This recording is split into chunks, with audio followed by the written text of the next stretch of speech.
the biggest story at the minute is Russell Brand, isn't it?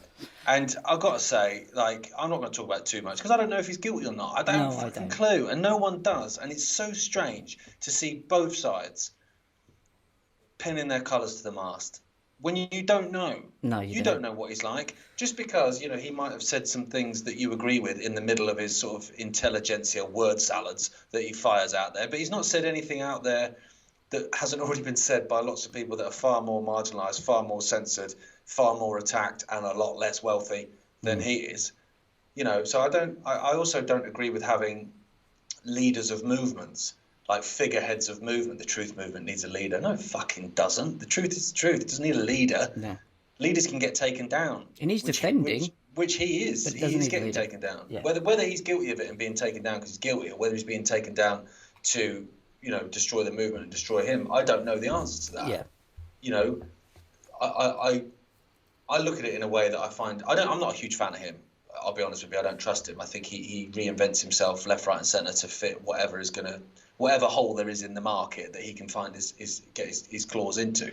And I think he kind of goes around the houses and up to the moon and back to Venus and then down to the council estate again. In everything he says, he's all over the fucking place. He just chucks some long words in there so people go, oh, it's probably intelligent then because he said a long word then.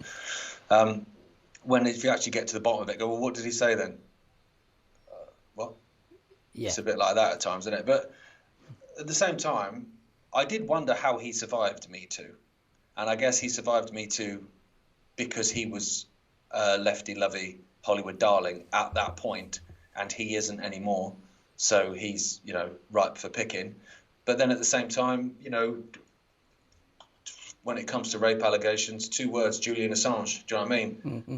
He never raped anyone, but and they conveniently leave that out of the Assange conversation now, when that was the reason for extradition in the first place, wasn't it? Back in Sweden, and it was all absolute nonsense. So I don't know the answer, but to see people on both sides, yeah, he's guilty. Why is he guilty? Because I disagree with him politically. Oh, okay.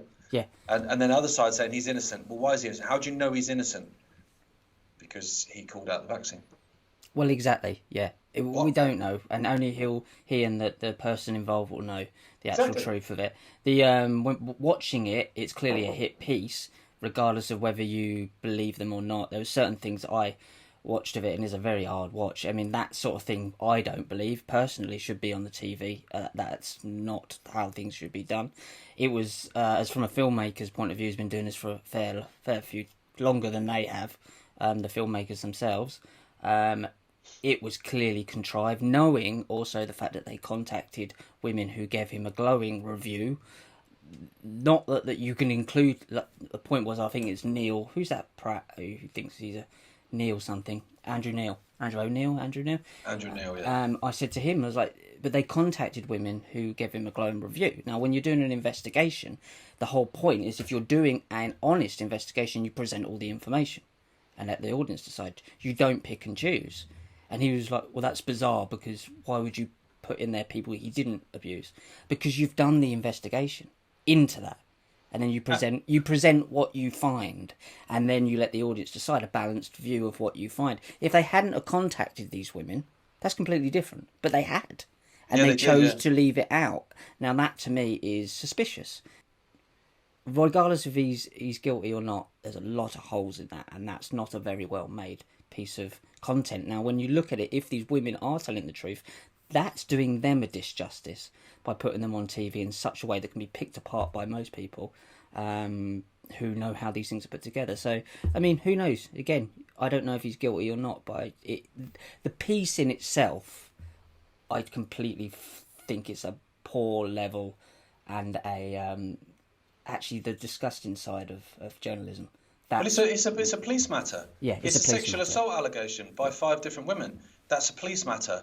And so what needs to happen in that documentary is the documentary needs to be put on pause. That's what happens. You start to do a hit piece. Say you do a hit piece because you want to destroy Brand for whatever reason, or you have suspicions about Brand because you've heard various things in BBC staff rooms over the years. So then you go, okay, let's start this investigation. You contact people. You've got 5 people that say he raped them or sexually abused them. Okay. Contact the police, and you pause the documentary, and then you can take the documentary back up again during the trial, It goes at the out end of the afterwards. verdict, and it goes out at the end of the verdict when you've got to the bottom of it. Because you go, there's 5 women. One of them, I think, has been named. 4 are anonymous. Okay, so there's 4 anonymous people. Imagine that. Imagine someone saying, right, I'm going to make a documentary. It's going to be front page news all over the world. It's going to go out at 9 p.m. It's going to be like literally everywhere. And there's 4 people on it that are accusing you of raping them. Well, who are they? Doesn't matter. Yeah, it's what do you mean, doesn't matter? It's not journalism. That is not. It's extraordinary. Journalism. It's very odd. It's very odd. And then sides. you look into the funding of these people. ITN get their funding from the Daily Mail and Reuters, so that says a lot. They provide the news for Channel 4. One of their other funders is Informa, I think it is, and they have their funding. When you follow it back, comes from BlackRock and Vanguard, through BlackRock and Vanguard, who Brown was calling out a lot recently. So, these things need to be taken into consideration when you're doing a documentary.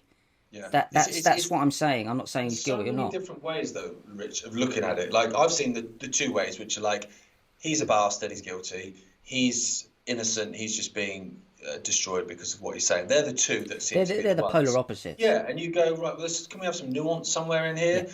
There's also another one, which is, if you're trying to infiltrate a movement, this gives you quite a lot of legitimacy. Same with Trump. So he's been attacked by the deep state. Mm-hmm. So people don't realise that he's absolutely up to his neck in it.